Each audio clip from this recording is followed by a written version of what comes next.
अल्लाह अल्लाह अल्लाह। कब्रों से पूछ, असल जमींदार मैं ही हूँ। कब्रों से पूछ, असल जमींदार मैं ही हूँ। और शेर सुनिएगा, दरिया के साथ वो तो समंदर में बह गया। गंगा जमुना सरयू घाघरा, बड़ा माकूल इंतजाम है। दरिया के साथ वो तो समंदर में बह गया, मिट्टी में मिलके मिट्टी का हकदार मैं ही हूँ। माशाल्लाह, बहुत खूब। नारे तकबीर, नारे रिसालत, गाज़ी इस्लाम, नारे तकबीर। माशाल्लाह, बहुत खूब, बहुत खूब, माशाल्लाह। पढ़ा लिखा मजमा है, 4 मिसरे और सुनिए। शाद होता। मैं आपको टटोल रहा हूं कि आप तकरीर कौन सी सुनेंगे। हमी को कातिल कहेगी दुनिया, हमारा ही कत्लेआम होगा। पीछे वाले भी बोलो, हमी को कातिल कहेगी दुनिया, हमारा ही कत्लेआम होगा। हम ही कुएं खोदते फिरेंगे, हम ही पे पानी हराम होगा। हम ही कुएं खोदते फिरेंगे, हम ही पे पानी हराम होगा। अगर ज़हनियत यही रही तो मुझे ये डर है कि इस सदी में, अगर ज़हनियत यही रही तो मुझे ये डर है कि इस सदी में न कोई अब्दुल हमीद होगा, न कोई अब्दुल कलाम होगा। बहुत माशाल्लाह, वाह वाह वाह, बहुत। न कोई अब्दुल हमीद होगा, न कोई अब्दुल कलाम होगा। एक बात बताइए, पैगंबर दो आलम सल्लल्लाहु अलैहि वसल्लम शहर मक्का में तबलीग फरमा रहे हैं, इस्लाम का पैगाम दे रहे हैं, और नबी चाहते ये हैं कि उमर इब्न खत्ताब ईमान ले आओ। नबी ने समझाया उमर को, बताया उमर को, उमर दाखिले इस्लाम हो जाओ। मगर उमर इब्न खत्ताब के भेजे में बात नहीं उतर रही। तो आका सल्लल्लाहु अलैहि वसल्लम ने क्या किया, उमर को इस्लाम के लिए अल्लाह से मांग लिया। तवज्जो कीजिए, उमर को इस्लाम के लिए अल्लाह से मांगा। तवज्जो देखो काका देव वालों, तवज्जो करो। रसूलुल्लाह ने उमर को इस्लाम के लिए अल्लाह से मांगा। और करम देखो मुस्तफा जाने रहमत का, कि उस रहमतुल लिल आलमीन ने हम हिंदुस्तान वालों के लिए ख्वाजा गरीब नवाज को अता फरमा दिया। बहुत खूब, बहुत माशाअल्लाह। ख्वाजा गरीब नवाज रहमतुल्लाह ताला अलैह अजमेर की धरती पहुंचने से पहले अकेले नहीं, तन्हा नहीं, साथ में कुतुबुद्दीन बख्तियार काकी जैसी जाते गिरामी, जिनके लोग चेहरे देखते थे तो कलमा पढ़ने लगते थे। ख्वाजा गरीब नवाज फरमाते हैं, साथियों मुसल्ला बिछाओ, दिल्ली की जमीन हमारे सजदों से लज्जत हासिल करना चाहती है। फकीरों और दुर्वेशों का मुसल्ला बिछ गया। अल्लाहु अकबर की सदा बुलंद हुई। खुदा की किबरियाई और बड़ाई का ऐलान होने लगा। मुखबिरों से बर्दाश्त न हुआ, हाकिम दिल्ली को खबर दे दी कि ये फकीर आया है और उसका अंदाजे जिंदगी कुछ इस तरह है, अगर दिल्ली में ठहर गया तो तुम्हारी हुकूमत का खात्मा हो जाएगा। अब मैं कौन ऐसा है जिसको अपनी कुर्सी से मोहब्बत ना हो। उसने पूरी फोर्स भेजा, कहा जाओ आने वाले फकीर को गिरफ्तार कर लाओ। ये किसकी गिरफ्तारी का वारंट जारी हुआ है? जो भारत की जमीन पर अमन और शांति का पैगाम लाया। ये किसके गिरफ्तार करने का मंसूबा बना है? जो भारत की जमीन पर इंसानियत और मानवता का पाठ पढ़ाने आया है। कमांडर पूरी फोर्स लेकर गरीब नवाज के करीब आया, साथियों से बोला, ठहरो, शक्लें देखो, चेहरे देखो, इंडियन नहीं है, बाहर से आए हैं। वो समझ रहे थे बाहर से आए हैं तो भारत की जमीन लेने आए हैं, मगर उन नादानों को मालूम ही नहीं था कि रसूलुल्लाह का बेटा भारत की जमीन लेने नहीं आया था, वो तो मुस्तफा का दीन देने आया था। सुभान अल्लाह माशाअल्लाह बहुत खूब वाह माशाअल्लाह बहुत खूब हजरत। कमांडर ने कहा हमला मत करना, ये हमला करने की चीज नहीं है, ये तो माथे की नजरों से दर्शन करने की चीज है। सब करीब आ गए। कहा बाबा आपका उठना बहुत अच्छा लगता है, चलना बहुत अच्छा लगता है, बात करना बहुत अच्छा लगता है, चलते हैं तो निगाह नीची रहती है, खाते हैं तो दस्तरखान लगा रहता है, ऐसे कल्चर के लोग हमारे भारत में नहीं रहते। आप कहां से आए हैं, आपका नाम क्या है? ख्वाजा गरीब नवाज फरमाते हैं सुनो, मैं दीने मुस्तफा का मोइन हूँ हाँ वैसे बहुत खूब हजरत बहुत खूब। और मदीनतुर रसूल का मुसाफिर वैसे हूँ। बहुत खूब पूरी हजरत। दिल्ली समझ गई कि जब आने वाले मोइनुद्दीन का जवाब नहीं है तो भेजने वाले रहमतुल्लिल आलमीन का जवाब कौन लाएगा। नारे तकबीर, नारे रिसालत, नारे रिसालत, नारे तकबीर माशाअल्लाह बहुत खूब हजरत। कहा बाबा एडमिशन फीस कितनी है? कुछ नहीं, जुबान और दिल एक करो, पढ़ो कलमा ला इलाहा इल्लल्लाह। आप लोग भी पढ़िए ला इलाहा इल्लल्लाह मुहम्मदुर रसूलुल्लाह। सब की सब दाखिले इस्लाम हो गए। दिल्ली की जिम्मेदारी कुतुबुद्दीन बख्तियार काकी को सौंप दी, अजमेर के लिए रवाना हो गए। और वक्त गुजरता रहा गुजरता रहा गुजरता रहा, गरीब नवाज ने 90 लाख को घर वापस कर लिया।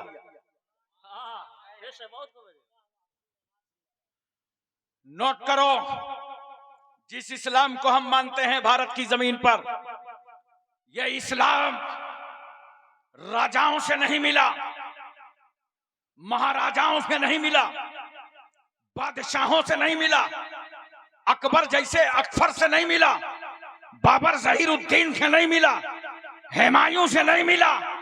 जिस इस्लाम के हम पाबंद हैं वो इस्लाम फकीरों ने दिया है, दुर्वेशों ने दिया है, वलियों ने दिया है।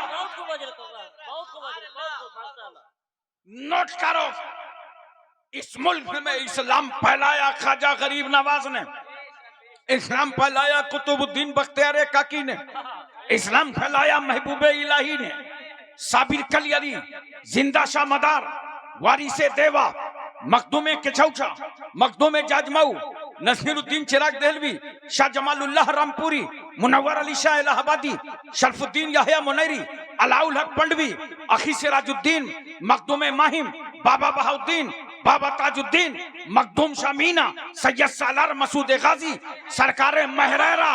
नोट करो, इस्लाम फैलाया ख्वाजा गरीब नवाज ने है और बचाया इमाम अहमद रजा ने है। नारे तकबीर, नारे रिसालत, मसला के आला हजरत, इश्क मोहब्बत मौलाना हाशिम अशरफी साहब किबला। नारे तकबीर। बहुत खूब बहुत खूब। इसीलिए तो मैं कहता हूँ, कहाँ मुजावरों के चक्कर में हो, कहाँ मौलवियों के पीछे पड़े हो। आज ही से तय कर लो कि न इस्लाम फैलाने वाले गरीब नवाज को भूलेंगे और न इस्लाम बचाने वाले आला हजरत को भूलेंगे। बहुत खूब और अल्हम्दुलिल्लाह हम सुन्नियों का तो दिलो दिमाग आशिके अहमद रजा है। देखो कभी कभी ऐसा होता है ना, दिमाग चलता है और दिल मान जाता है। देखा है ना, दिल अंदर से मान जाता है, दिमाग चलता रहता है। दिल कहता है अरे चलो 5000 फायदा हो गया, ठीक है। दिमाग कहता है नहीं, थोड़ा सा झूठ बोले होते तो 6000 होता। तो दिमाग खेलता है, दिल मान जाता है।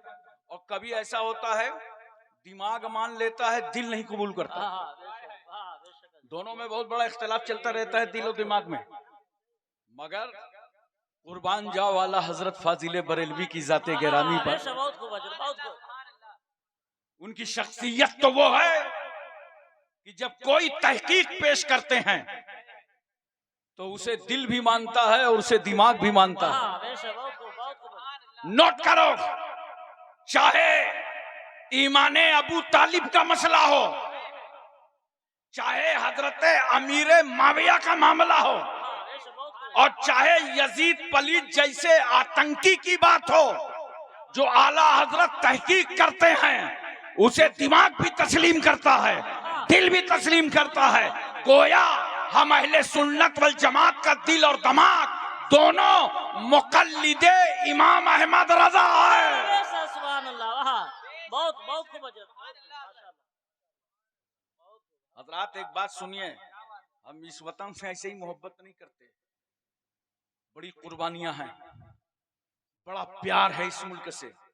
अल्लाह ताला ने जब आदम अलैहिस्सलाम से कहा कि दरख्त के करीब आ गए, हमने रोका था जन्नत से निकलो, जाओ बाहर। अब सवाल था कि जन्नत छोड़ के जाएं कहां? तवज्जो है, आदम जाएं कहां?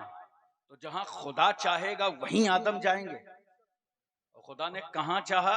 हिंदुस्तान। बहुत खूब, बहुत खूब। सरंदीप पहाड़ी, गैर मुनकसिम भारत, सरंदीप पहाड़ी पर आदम आए। इसका मतलब इस मिट्टी से खुदा भी मोहब्बत करता है। बहुत खूब। आदम भारत। और सुनो, रोशनी से आए थे, जन्नत से आए थे, उजाले से आए थे, यहां आए अंधेरा, रो पड़े, आंसू पे आंसू, रो रहे हैं आदम, सजदा कर रहे हैं आदम, रुकू कर रहे हैं आदम, गिरिया बेजारी कर रहे हैं आदम, तौबा कर रहे हैं आदम, माफी मांग रहे हैं आदम, ऐ अल्लाह मेरी खता को बख्श दे, मेरी खता को माफ कर दे। रोते रहे रोते रहे रोते रहे। सुबह की कुछ सफेदी नजर आई तो तस्कीन हासिल हुई, अंधेरे से कुछ उजाला नजर आया तो 2 रकात शुक्राने की नमाज अदा की। इसीलिए तो फजर के टाइम 2 रकात फर्ज पढ़ी जाती है, ताकि खुदा की इबादत भी होती रहे और आदम पैगंबर की सुन्नत भी अदा होती रहे। बहुत खूब हजरत, बहुत खूब। तो बात समझ में आई। रुकू किया आदम ने भारत में, सजदा किया आदम ने भारत में, नमाज पढ़ा आदम ने भारत में, अजान हुई भारत में, जिब्रील आए भारत में। बहुत खूब हजरत। और आदम तन्हा नहीं, आदम की पेशानी पर नूरे मोहम्मदी जलवागा। बहुत खूब। यही तो वजह है, डॉक्टर इकबाल ने आदम देखा, नबी देखा, पेशानी देखा, पेशानी में नूरे मोहम्मदी, तो डॉक्टर इकबाल को कहना पड़ा सारे जहां से अच्छा बहुत खूब। हिंदुस्तान हमारा, हम बुलबुलें हैं इसकी ये गुलसितां हमारा। बहुत खूब। मोहतरम सामीन किराम, बड़ा प्यार है हमें इस मुल्क से। ऐसे ये आजाद नहीं हो गए आसानी के साथ। हमारी माएं बेवा हुई हैं तब भारत आजाद हुआ है, हमारे बच्चे यतीम हुए हैं तब हिंदुस्तान आजाद हुआ है, हमारे उलमा किराम ने कुर्बानियां पेश की हैं तब भारत आजाद हुआ है, और ये मदरसों की बरकत से आजाद हुआ है। अल्लामा फजल हक खैराबादी ने मदरसे की चटाई पर बैठकर अंग्रेजों के खिलाफ फतवा जिहाद सादिर फरमाया, तब हिंदुस्तान आजाद हुआ। और कहां हैं वो लोग जो ये कहते हैं मदरसे आतंकवाद के अड्डे हैं? मैं तो नफरतों को मिटाता हूं और बहुत मोहब्बत से दावत देता हूं। आइए चलिए किसी मदरसे चलिए चलते हैं, जिस मदरसे कहिए वहां चलते हैं, 5 किलो सेब ले लीजिए और हॉस्टल के रूम में चलिए और कहिए बच्चे बहुत हैं, 5 किलो सेब में होगा क्या? हॉस्टल में जाके किसी बच्चे से कहो एक चाकू ले आओ। चाकू समझते हो? छुरी, रामपुरी, अब समझ गए। चाकू ले आओ। मैं पूरी गारंटी से कहता हूं पूरे हॉस्टल में कोई एक बच्चा चाकू ला के न दे पाएगा, इसलिए कि बच्चे हॉस्टल में छुरी रखते नहीं तो लाएंगे कहां? अब मैं जो कौम ऐसी दाल खाती हो कि जरूरत पड़ जाए तो वजू कर लो, वो हाथ में हथियार उठाएगी? नहीं। यही मदरसे की चटाई थी जहां अल्लामा फजल हक खैराबादी ने बैठकर अंग्रेजों के पराक्से उड़ा दिए और कुरान की रोशनी में फतवा दिया अंग्रेजों के खिलाफ। इसीलिए तो मैं कहता हूं अगर कुरान ना होता तो भारत आजाद ना होता। काले पानी की सजा दे दी गई, अंग्रेजों ने काले पानी की सजा दे दी। तो अल्लामा फजल हक खैराबादी ने अंग्रेजों से कहा था कलम दे दो, कागज दे दो, मैं अपने भारत वतन की तारीख लिखना चाहता हूं। तो अंग्रेजों ने कहा था अल्लामा साहब ये गेस्ट हाउस नहीं है, कैद खाना है, न कलम मिलेगा न कागज। अल्लामा फजल हक खैराबादी ने कहा था नादानो, तुम मेरे हौसले को तोड़ नहीं सकते। कोयला को कलम बना लिया और कपड़े को कागज बना डाला, अस्सौरतुल हिंदिया नामी किताब लिख डाला। मुफ्ती इनायत अहमद साहब काकोरवी जब काले पानी की सदा काट के आ रहे थे तो उनके दोनों हाथों में किताबें थी, एक हाथ में तवारीख हबीब इला और एक हाथ में इल्मुस्सेगा, और ये दोनों किताबें आज अरबी मदरसों में पढ़ाई जाती। मौलाना लुत्फुल्लाह शाह अलीगढ़ी को कौन नहीं जानता, उन्होंने कुर्बानी पेश की तब वतन आजाद हुआ। मौलाना सैयद काफी मुरादाबादी को अंग्रेजों ने मुरादाबाद के चौराहे पर फांसी के फंदे पर लटकाया था, तो उस वक्त आला हजरत फाजिल बरेलवी बरेली से फरमा रहे थे, ऐ लोगो, सैयद साहब की रगों में पहले ही से खूने हाशमी मोजजन था, लो वतन पर कुर्बान हो गया। कौन नहीं जानता मौलाना हसरत मुहानी को? ये वही है जिन्होंने कहा था वो नबियों में रहमत लक़ब पाने वाला, मुरादें गरीबों की बर लाने वाला। मौलाना मोहम्मद अली जौहर ने कहा था, ये लोगों, डॉक्टर इकबाल की शायरी ने लोगों को कुरान तक पहुंचाया है, मगर आला हजरत फाजिल बरेलवी की शायरी ने लोगों को साहिब कुरान तक पहुंचाया है। मैं बताना ये चाहता हूँ, ये सुन्नी उलमा यहाँ मौजूद हैं, बहुत जिम्मेदारी से मेरी बात सुन लें। ये जो उलमा थे, कुर्बानी दे रहे थे, अंग्रेजों के खिलाफ जंग लड़ रहे थे और भारत को अंग्रेजों के चंगुल से आजाद करा रहे थे, नोट करो बड़े प्यार से, ये सब अल्हम्दुलिल्लाह अहले सुन्नत वल जमात के थे। बहुत आगे। ये सब आला हजरत के हम अकीदा थे। तो 15 अगस्त सन 1947 को हमारा मुल्क भारत आजाद हुआ। बोलो, नोट करो, 15 अगस्त सन 1947 को हिंदुस्तान आजाद हुआ है। लेकिन जिस नबी की मिलाद में बैठे हो, 12 रबीउल अव्वल दोशंबा के दिन सारा जहान आजाद हुआ है। बहुत खूब है, नबी की आमद के सदके में पूरी कायनात को आजादी मिली है। जंजीरें टूट गई गुलामी की मुस्तफा के तशरीफ लाने से। हजरात तवज्जो फरमाइए, जरा सा अपने जहन पर इस बात को उतारिए और अच्छी तरह बताइए। आज पूरी दुनिया में, पूरे वर्ल्ड की बात करता हूं, हुकूमतें पब्लिक को हक कब देती हैं? आवाम को हक कब मिलता है? जब इनके सामने हाथ फैला के भीख की तरह मांगो तब हक मिलता है। पार्लियामेंट का घेराव करो तब हक मिलता है। असेंबली घेरो तब हक मिलता है। जंतर मंतर पे जाओ तब हक मिलता है। मुतालबा करो तब हक मिलता है। तहरीकें चलाओ, आंदोलन चलाओ, तभी तो हक मिलता है। अभी बंगाल में क्या चलता था? हर 6 महीने में बंगाल बंद, इनकलाब जिंदाबाद, इनकलाब जिंदाबाद। उससे पूछो क्या हुआ दादा, तो बोलेगा अमीना बूझू, आगे वाले से पूछो। हमें नहीं मालूम, हमें तो नेताजी ने कहा झंडा ले लो, डंडा ले लो, हम रोड में निकल आए। तो तहरीकें चलती हैं, उसके बाद पब्लिक को हुकूमतें हक देती हैं पूरी दुनिया में। बोलो, पूरे वर्ल्ड में ये पूरी दुनिया का हाल है।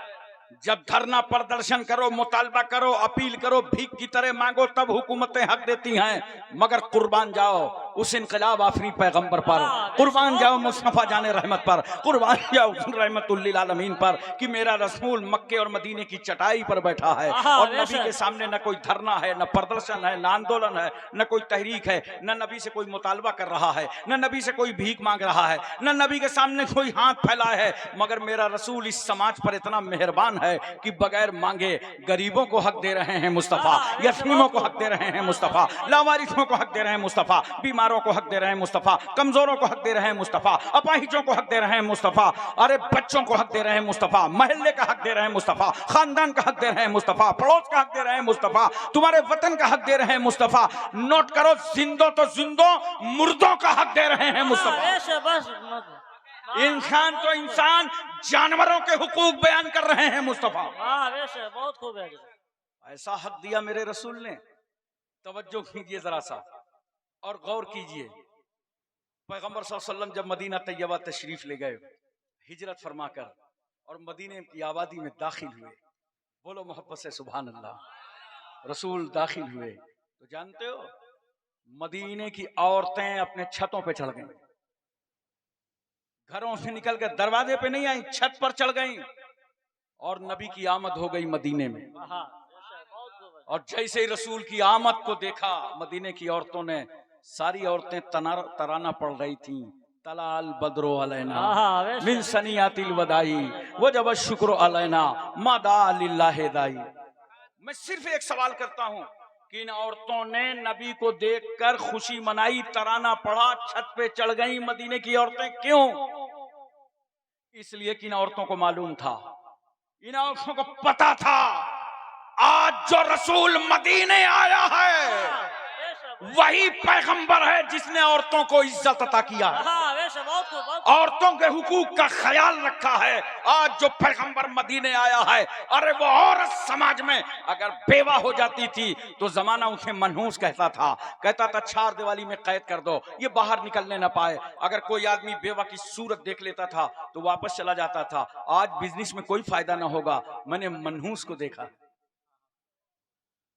सहेली की बारात आई है, बेवा बंद है 4 दीवारी के अंदर, हाथों में मेहंदी नहीं लग सकती, शहनाई बज रही है, बेवा का कलेजा फट रहा है, मंसूबे खाक में मिल रहे हैं।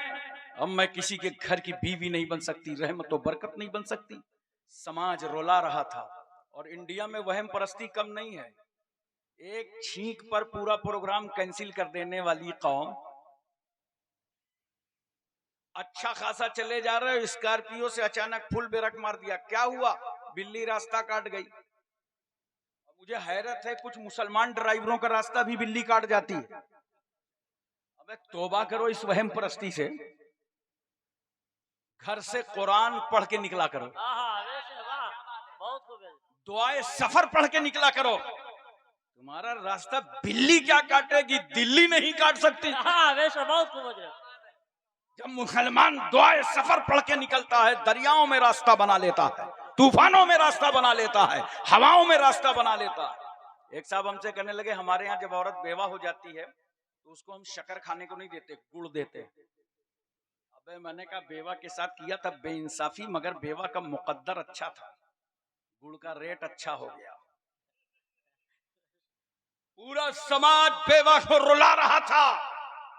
25 साल की उम्र है मेरे पैगंबर की, खड़े हो गए शहर मक्का में रहमतुल्लिल आलमीन। ऐ लोगो, आमना के लाल की आमद से पहले, अब्दुल्ला के बेटे के आने से पहले तुम बेवा को बेआबरू कर सकते थे, मगर अब दुनिया में कोई बेवा औरत रुसवा न होने पाएगी।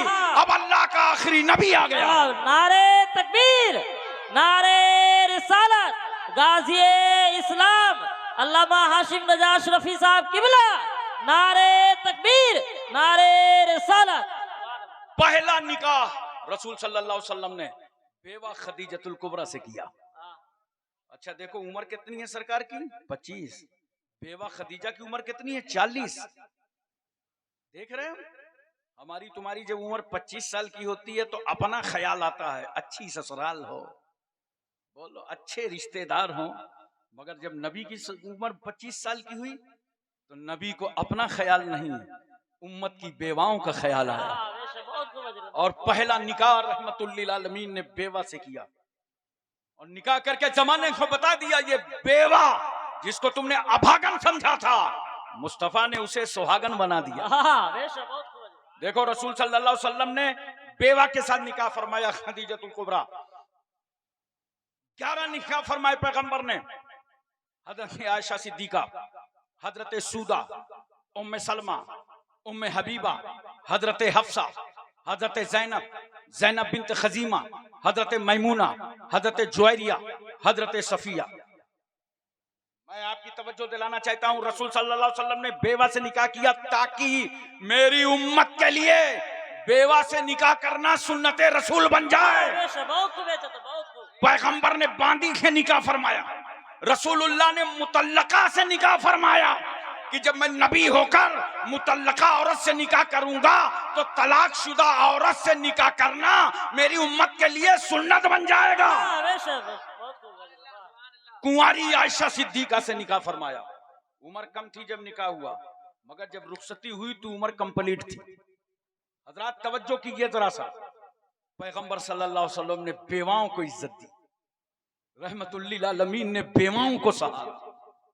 हजरात एक बात और मैं आपको बताना चाहता हूं, पूरी तवज्जो है, ज़हन हाजिर है, बस मेरा ये पैगाम याद रखिए कि थोड़ा इस्लाम पढ़िए। सिर्फ आप जलसों में और मस्जिदों में जाके उलमा से सुनते हैं, नहीं। अल्लाह तौफीक दे, तो उर्दू में किताबें रखो, हिंदी में किताबें रखो, इंग्लिश में किताबें रखो और इस्लाम पढ़ा करो। जब आपसे कोई सवाल करता है कि इस्लाम तो तलवार से फैला है, कहते हैं पता नहीं है, ठीक है मौलाना आफ्ताब साहब मिलेंगे तो पूछ के बताएं। नहीं, आपसे कोई नाजानकार सवाल करे, आप फौरन मोहब्बत से जवाब देते चले जाओ। देखो मेरी बात ये याद रखोगे तो जवाब दे लोगे आसानी से। 4 तबके समाज में ऐसे हैं जो किसी के अकीदतमंद नहीं होते। एक दोस्त क्लास फेलो, साथी अपने साथी का कभी अकीदतमंद नहीं होता। बोलो है कि नहीं है? अगर आपका साथी आईएएस बन जाए, पीसीएस बन जाए, जब आपसे मुलाकात होगी तो बाहों से बाहें डाल देगा, कैसे हो, किस तरह हो, आपको खराब लगेगा। अबे मेरी पोस्ट नहीं समझ रिया, मैं जिला अधिकारी हूं। मगर नहीं, साथी की नजर में तो साथी साथी होता है। इसी तरह बीवी शौहर की अकीदतमंद नहीं होती। इतना चुपचाप हो, लगता है सबकी बीवियां बहुत अकीदतमंद हैं। अरे बताओ, बीवी शौहर की अकीदतमंद नहीं होती। देखो ये हमारे उलमा जब आपके घर आते हैं दुआ करने, कारी कलीम नूरी मौलाना आफ्ताब साहब मिलाद में, जलसे में, कॉन्फ्रेंस में, कुरान खानी में, जैसे ही घर पहुंचे आवाज दिया, आप खड़े हो गए, आइए हजरत तशरीफ लाइए, मुबारक हो, आइए मुकद्दस कदम रखिए, जल्दी से पाकीज़ा कदम रखिए, बड़ा एहसान, बड़ा करम, बड़ी नवाजिश, आइए अंदर आ जाइए। बोलो, बोलते हो, इस्तकबाल करते हो ना? मगर अभी ना पूछना, जब मैं चला जाऊं तब इनसे पूछना, जब ये अपने घर जाते हैं कभी बीवी बोली आइए आइए, बड़ी मेहरबानी, आइए मुबारक कदम रख दी, आइए पाकीज़ा कदम रख दी, बड़ी इनायत, बड़ी नवाजिश, बड़ा कर, जल्दी आइए, बीवी बोली? बीवी की नजर में तो शौहर शौहर होता है। इसी तरह बच्चे बड़ों के अकीदतमंद नहीं होते। जो बच्चे पीछे हैं सलाम होगा सबसे आगे, इंक्वायरी करो आए कहां से, रास्ते से कि तुम्हारी टांगों के अंदर से, क्योंकि बच्चों को बड़ों से अकीदत नहीं होती। इसी तरह अरबों में गुलाम और इंडिया में नौकर। नौकर कभी मालिक का अकीदतमंद नहीं होता। आपने देखा होगा बड़ी अदाओं से खड़ा रहता है, यस सर, जी सर, हाँ सर, पूरे जवारे से इस्तकबाल अपने मालिक का करता रहता है, जी सर, बताइए सर, बताइए सर। देख रहे हो कैसे दिखा रहा है, रियाकारी कर रहा है, और अंदर ही अंदर घुट रहा है कि 6 बज गया है, छोड़ेगा कब? क्योंकि नौकर को मालिक से अकीदत नहीं होती। नोट करो मुसलमानों, समाज के ये 4 तबके, नौकर अपने मालिक का अकीदतमंद नहीं होता, बच्चे बड़ों के अकीदतमंद नहीं होते, शौहर बीवी की अकीदतमंद नहीं होती, साथी अपने दोस्त का अकीदतमंद नहीं होता। मगर कुर्बान जाओ उस रहमतुल लिल आलमीन पर, कुर्बान जाओ उस मुस्तफा जाने रहमत पर कि मेरे रसूल ने मर्दों में सबसे पहले अपने करीबी दोस्त अबू बकर से कलमा पढ़वाया, औरतों में सबसे पहले अपनी बीवी खदीजतुल कुबरा से कलमा पढ़वाया, बच्चों में मौला अली शेर खुदा से कलमा पढ़वाया, और गुलामों में ज़ैद इब्ने हारिसा से कलमा पढ़वाया। हजरत अल्लामा हाशिम कानपुरी साहब किबला, नारे तकबीर, नारे रिसालत, जिंदाबाद जिंदाबाद। पता चला जो किसी का अकीदतमंद नहीं है वो भी रहमतुल लिल आलमीन का अकीदतमंद है। इसलिए मैं आपसे गुजारिश करूंगा और आपको दावत दूंगा कि दोस्तों और बुजुर्गों, इस्लाम पढ़ो, बोलो, और इन उलमा की सोहबतें इख्तियार करो। बहुत कीमती लोग हैं, बहुत कीमती लोग हैं। आज तो एक बच्चे को अगर इस लाइन में लगाना हो कि बेटा तुम आलिम बन जाओ, हाफिज बन जाओ, तो कितना उस बच्चे को सब्ज बाग दिखाना पड़ता है और कितना समझाना पड़ता है तब वो लाइन पकड़ता है। बोलो, यही वजह है कि इस दौर के जो मौलवी हैं इनके बच्चे बहुत कम पढ़ रहे हैं, सब कॉन्वेंट जा रहे हैं, स्कूल जा रहे हैं, सोच रहे हैं हम ही हैं क्या खिदमत करने के लिए। इनकी कद्र करो, बोलो, ताजीम करो, नजर नयाज तोहफे तहाइफ पेश करो।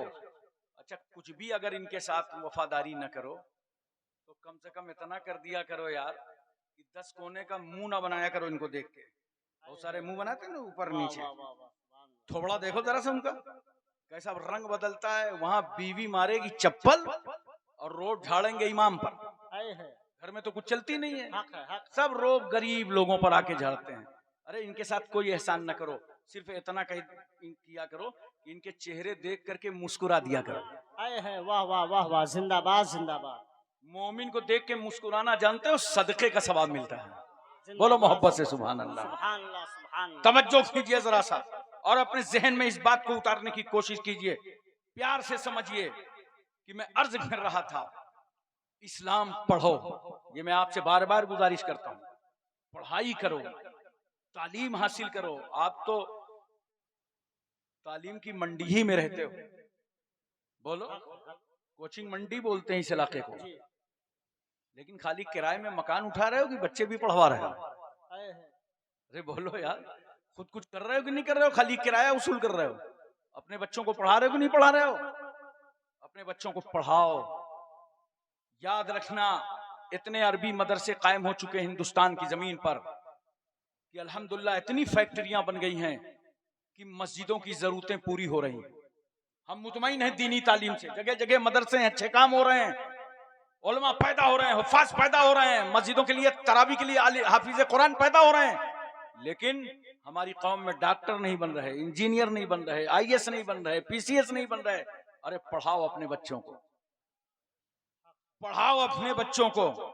रोटी कपड़ा मकान का शौक कम करो, पढ़ाई का शौक बढ़ाओ। हक है, जिंदाबाद जिंदाबाद। और बच्चों को हिसाब लिया करो, पढ़ने जा रहा है, ट्यूशन जा रहा है, घूमने जा रहा है। और याद रखना मेरी हिदायत, वरना हादसे के शिकार होगे। बिला जरूरत अपने बच्चों के हाथ में न बाइक दो और न मोबाइल दो। रोज मेरे पास फोन आते हैं, पूरा भारत मुताल्लिक है। कल रात को फोन आया छत्तीसगढ़ दुर्ग से, 15 साल का बच्चा बाइक लेकर खंबे से टकरा गया, उसकी मौत हो गई। ये नौजवान बच्चे क्या कर रहे हैं? तो माँ बाप बहुत सारे नाजानकार होते हैं, खुश हो जाते हैं, लो बाइक दे दिया, हमारा लड़का मोबाइल चलाने लगा। अरे ये सोच बदलो, जरूरत हो तब दो, वरना उनको तालीम की तरफ गामजन करो, उनका हिसाब किताब लिया करो। देखो जरा सा, बहुत कोशिश करोगे तो मुसलमान के बच्चे हाई स्कूल में जाके फेल, हाई स्कूल निकाल लिया तो इंटर में फेल। अब इंटर में जब फेल हो जाएंगे, जाके चुपचाप घर में बैठे हैं, घुसे हैं, माँ पूछ रही है बेटा क्या हुआ? अम्मी फेल हो गए। क्यों फेल हो गए? मेहनत तो करते थे, पढ़ते थे। तो जानते हो क्या फितने लगा रहा है घर में? कह रहा अम्मी मुसलमान है ना। देखा क्या लपेटा? अबे मुसलमान है तो तू फेल कर दिया जाएगा? क्यों नफरतें फैला रहा है मुल्क में? क्यों मिजाज खराब कर रहा है मुल्क का? बेवकूफ बना रहे हो माँ बाप को। कंपटीशन का दौर है, इम्तिहान में तेरा रूल नंबर गया है, तेरा नाम नहीं गया। आए है, जिंदाबाद। तो माँ बाप को भी होशियार रहना चाहिए कि ये बच्चा तुम्हें बेवकूफ बना रहा है। हक है। पढ़ाओ, मेहनत मशक्कत से हो। मेरा एक जुमला नोट कर लो, बड़ा अहम जुमला नजर करने जा रहा हूं। अभी इस 1.5 महीने के दौरे में मैंने इसको दार्जिलिंग में, बिहार में, बंगाल में, राजस्थान में, यूपी में कई मकामात पर बड़ी बड़ी कॉन्फ्रेंसों में कहा है, इतना पढ़ो, इतना पढ़ो कि अपने वतन की जरूरत बन जाओ। आए है, हक है, हक है, माशाअल्लाह। और जब वतन की जरूरत बनोगे ना, तो अब्दुल कलाम तुम ही बनाए जाओगे। आए है, वतन की जरूरत बनो। आदमी को चाहिए कि वो जरूरत बने, तभी दुनिया में तरक्की कर सकता है। वो पिछली सोच निकाल दो दिमाग से कि पढ़ने लिखने से होगा क्या, नौकरी तो मिलेगी नहीं। हम लोग छोटे छोटे थे गांव में ना, तो गांव वाले यही कहते, पढ़ने जा रहे हैं, अब जाओ, कोई फायदा तो है नहीं, नौकरी तो मिलेगी नहीं। भेजे में काफी हद तक घुसा हुआ था। इसको निकालो। 135 करोड़ का ये मुल्क है, और नौकरी कितने लोग करते हैं? तकरीबन 6 करोड़ लोग नौकरी करते हैं। तो क्या पूरा हिंदुस्तान नौकरी ही करेगा? क्यों नौकरी नौकरी चिल्ला रहे हो? कलमा पढ़ने वालों, तुम दुनिया में नौकरी करने नहीं आए, तुम हुकूमत करने आए हो। आए है, वाह वाह। तुम्हारी अजमतों के परचम लहराए जाएंगे। पढ़ो, नौकरी की नियत से कभी ना पढ़ो, इस नियत से पढ़ो, अल इल्म नूरुन। आए है, वाह वाह, जिंदाबाद। इल्म रोशनी है और जहालत अंधेरा। आए है जिंदाबाद, हक है, इसलिए पढ़ा जाता है ताकि जहालत के अंधेरों से निकल करके आप रोशनी में आ जाए। जरा कुछ मशक्कत करो, मेरी इन बातों को याद रखना। इस्लाम पढ़ो, दीन पढ़ो, अल्लाह तौफीक दे दुनिया भी पढ़ो। और इस्लाम पढ़ोगे तो माशाअल्लाह इस्लाम आपके दिलो दिमाग पर मुस्कुराता रहेगा। एक आखिरी बात सुन लीजिए, पूरी तवज्जो है, बोलो, हक है। जहन हाजिर है। लोग कहते हैं इस्लाम तलवार से फैला है, कहते हैं ना। अरे मेरे भाई, उनको बड़े प्यार से समझाओ। मैं उनको दावत इस्लाम देता हूं। इस्लाम की बुनियाद जिस किताब पर है उसका नाम कुरान। बोलो, बहुत सारे स्कूलों में और कॉलेजों में पढ़ाया जाता है निसाब, मगर छुपा के पढ़ाया जाता है। आप लोग जानते हैं, बहुत सारे पर्चे बढ़ते हैं कि पढ़ो, पर्चा नष्ट कर दो। अपने तक ये मालूमात रखो, दुनिया निसाब पढ़ाती है छुपा कर। ये इस्लाम पहला मजहब है वर्ल्ड का जिसने अपना निसाब तालीम छुपाया नहीं। हक है। जिस तरह 1400 साल पहले मक्के और मदीने में कुरान नाजिल हुआ था, उसी तरह आज भी दुनिया के हर कोने में कुरान नजर आ रहा है। नारे तकबीर, नारे रिसालत, अजमते कुरान, गाजिए इस्लाम, नारे तकबीर। कहीं से इस्लाम ने निसाब तालीम को नहीं छुपाया। बात इतनी है, इस परचम को, इस निसाब तालीम को जब रसूलुल्लाह ने अबू बकर को दिया तो उन्होंने बुलंद किया, उमर इब्ने खत्ताब ने बुलंद किया, उस्मान गनी ने बुलंद किया, मौला अली ने बुलंद किया, सहाबा राहों में, गलियों में, घाटियों में, देहातों में, आबादियों में ले गए। ये हजरत साद हैं, सईद हैं, तलहा हैं, जुबैर हैं, अम्मार हैं, बुजर हैं, खालिद बिन वलीद हैं, अबू बैदा बिन जर्रा हैं, अब्दुर्रहमान बिन औफ हैं, सुहैब रूमी हैं, सलमान फारसी हैं, बिलाल हबशी हैं, हजरत अनस हैं, अबू हुरैरा हैं, अबू दर्दा हैं, अमीर हमजा हैं। ये सहाबा अपने बिसात के मुताबिक इन निसाब तालीम को आगे ले गए। जमाने में और इनकलाब आया तो इसी निसाब तालीम को बगदाद से गौसे आजम ने लहराया, और इनकलाब आया तो इसी कुरान के निसाब तालीम को अजमेर से ख्वाजा गरीब नवाज ने बुलंद किया, महरेरा से सरकार महरेरा ने बुलंद किया, के चौचा से मखदूम सिमनानी ने बुलंद किया, इलाहाबाद से मुनव्वर अली शाह इलाहाबादी ने बुलंद किया। अरे इसी परचमे इस्लाम को निसाब तालीम को बरेली के ताजदार इमाम अहमद रजा ने उर्दू ही में लिख डाला। सुभान, नारे तकबीर, नारे रिसालत, इश्क मोहब्बत, इश्क मोहब्बत, इश्क मोहब्बत, इश्क मोहब्बत, नारे तकबीर। तो आज तक हमारा निसाब तालीम छुपा नहीं है। बोलो, कुछ हो या ना हो, जहेज में हम कुरान जरूर देते हैं। अरे बोलो, ये और बात है कि आजकल की लड़कियां खोलती कब है, जहेज से ले गई, ताक में जाला लग जाएगा, नहीं उठाएंगे। जिस दिन बुढ़ीवा सास मरेगी उसी दिन लेके बैठ जाएंगी कुरान खाने के लिए। बोलो, इमाम मोहम्मद रहमतुल्लाह अलैह के पास एक शख्स आया था और कहा, हजरत मैंने मन्नत मांगी थी कि मैं जब अपनी बेटी का निकाह करूंगा तो दुनिया की सबसे कीमती चीज जहेज में दूंगा। बेटी का निकाह करने जा रहा हूं, इत्तेफाक है अब मैं गरीब हो चुका हूं, इतना माल नहीं है, इसके लिए क्या करूं। हजरत इमाम मोहम्मद फरमाते हैं, जा शादी कर दे, निकाह कर दे और जहेज में अल्लाह का कुरान दे दे। इससे बड़ी कीमती चीज कुछ नहीं हो सकती है। इसलिए दोस्तों और बुजुर्गों में अर्ज करना चाहता हूं, आपको बताना चाहता हूं, घर घर कुरान। तो हमारा निसाब तालीम छुपा नहीं है। बोलो, आप दावत दो कि भाई आओ कुरान पढ़ो, आओ इस्लाम पढ़ो। ये दावत कब दोगे? जब आप खुद पढ़े लिखे रहोगे। मैं अर्ज कर रहा था, लोग कहते इस्लाम तलवार से फैला है। आप बताओ, हजरत उमर इब्न खत्ताब ने दारे अरकम में जाकर रसूलुल्लाह के कदमों पर जब कलमा पढ़ा था तो तलवार किसके हाथ में थी? अरे बोलो ना।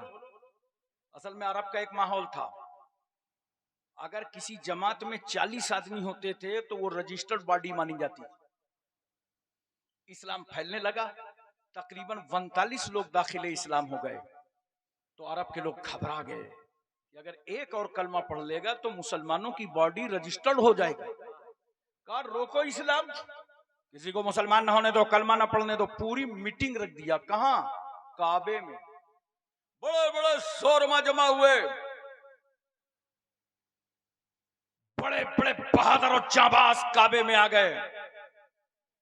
खुदा की रहमत मुस्कुरा रही है, मक्के वालों तुमको क्या हो गया? मेरे महबूब के खिलाफ मेरे ही घर में।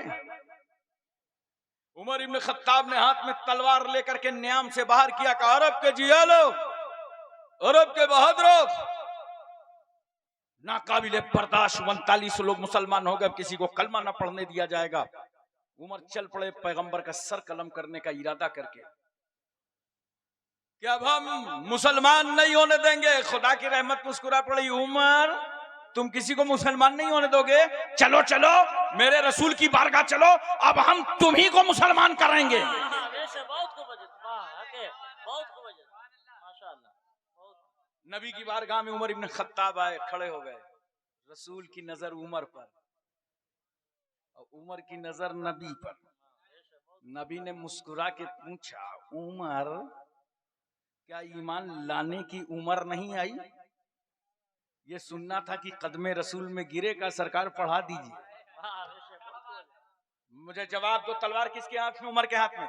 तलवार भी लिए, कलमा भी पढ़ रहे हैं, तलवार भी लिए, मुसलमान भी हो रहे हैं, तलवार भी लिए, गुलामी भी इख्तियार कर रहे हैं। मैंने कहा उमर आपकी लोहे की बड़ी मजबूत और मुस्तहकम तलवार ये टूट कैसे गई?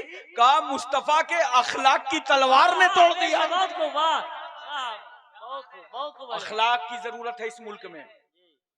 अपना प्यार बढ़ाओ, मोहब्बत बढ़ाओ, अखलाक बढ़ाओ, इस्लामी तालीम बढ़ाओ। उमर मुसलमान हो गए, 40 मुसलमान हो गए। अब कहने की इजाजत दो, मुसलमानों की बॉडी को रजिस्ट्रेशन दिलवाने का नाम फारूक आजम है।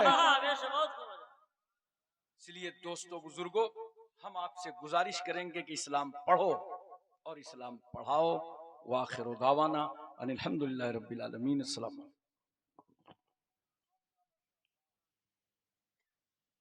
मुस्तफा जान रहमत पे लाखों सलाम, मुस्तफा जान रहमत।